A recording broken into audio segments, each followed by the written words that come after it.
जय मसीह की। आज तारीख है 9/1/2026 और हम सुबह का वचन पढ़ेंगे। हम पढ़ेंगे मत्ती की पुस्तक में से उसका 7 अध्याय। दोष मत लगाओ कि तुम पर भी दोष न लगाया जाए, क्योंकि जिस प्रकार तुम दोष लगाते हो उसी प्रकार तुम पर भी दोष लगाया जाएगा, और जिस नाप से तुम नापते हो उसी नाप से तुम्हारे लिए भी नापा जाएगा। तू क्यों अपने भाई की आँख के तिनके को देखता है और अपनी आँख का लट्ठा तुझे नहीं सूझता? जब तेरी ही आँख में लट्ठा है तो तू अपने भाई से कैसे कह सकता है, ला मैं तेरी आँख में से तिनका निकाल दूँ? हे कपटी, पहले अपनी आँख में से लट्ठा निकाल दे, तब तू अपने भाई की आँख का तिनका भली भांति देखकर निकाल सकेगा।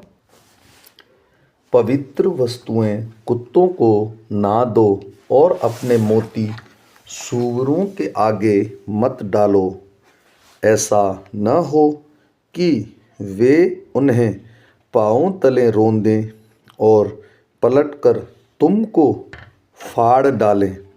मांगो तो तुम्हें दिया जाएगा, ढूंढो तो तुम पाओगे, खटखटाओ तो तुम्हारे लिए खोला जाएगा। क्योंकि जो कोई मांगता है उसे मिलता है, और जो ढूंढता है वह पाता है, और जो खटखटाता है उसके लिए खोला जाएगा। तुम में से ऐसा कौन मनुष्य है कि यदि उसका पुत्र उससे रोटी मांगे तो वह उसे पत्थर दे, या मछली मांगे तो उसे सांप दे?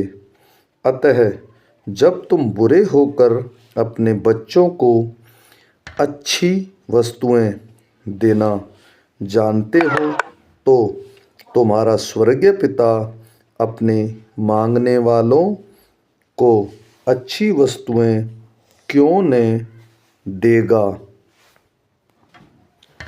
इस कारण जो कुछ तुम चाहते हो कि मनुष्य तुम्हारे साथ करे, तुम भी उनके साथ वैसा ही करो, क्योंकि व्यवस्था और भविष्यवक्ताओं की शिक्षा यही है।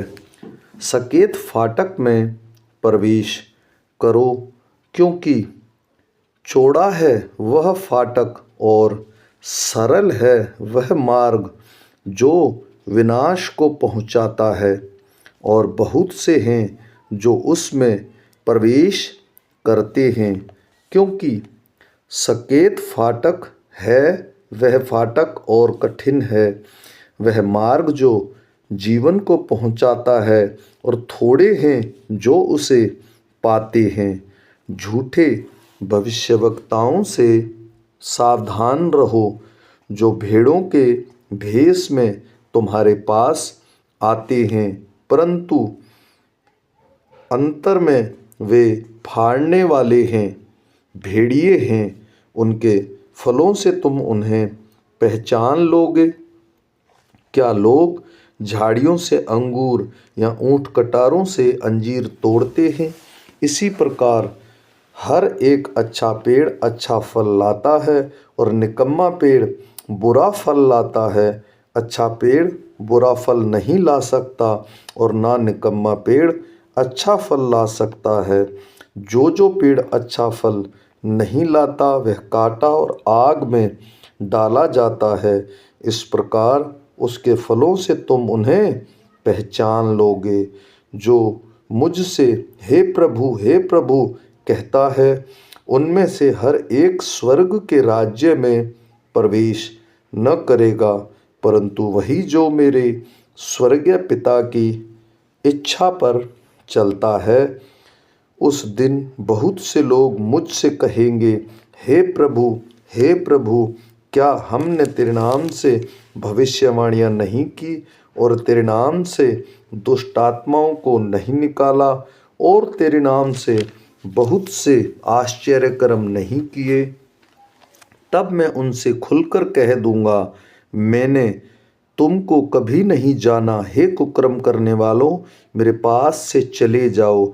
इसलिए जो कोई मेरी ये बातें सुनकर उन्हें मानता है वह उस बुद्धिमान मनुष्य के समान ठहरेगा जिसने अपना घर चट्टान पर बनाया और मेंह बरसा और बाढ़ें आई और आंधियाँ चली और उस घर से टकराई, फिर भी वह नहीं गिरा क्योंकि उसकी नींव चट्टान पर डाली गई थी। परंतु जो कोई मेरी ये बातें सुनता है और उन पर नहीं चलता वह उस निर्बुद्धि मनुष्य के समान ठहरेगा जिसने अपना घर बालू पर बनाया और मेंह बरसा और बाढ़ें आई और आंधियाँ चली और उस घर से टकराई और वह गिरकर सत्यानाश हो गया। जब यीशु ये बातें कह चुका तो ऐसा हुआ कि भीड़ उसके उपदेश से चकित हुई, क्योंकि वह उनके शास्त्रियों के समान नहीं परंतु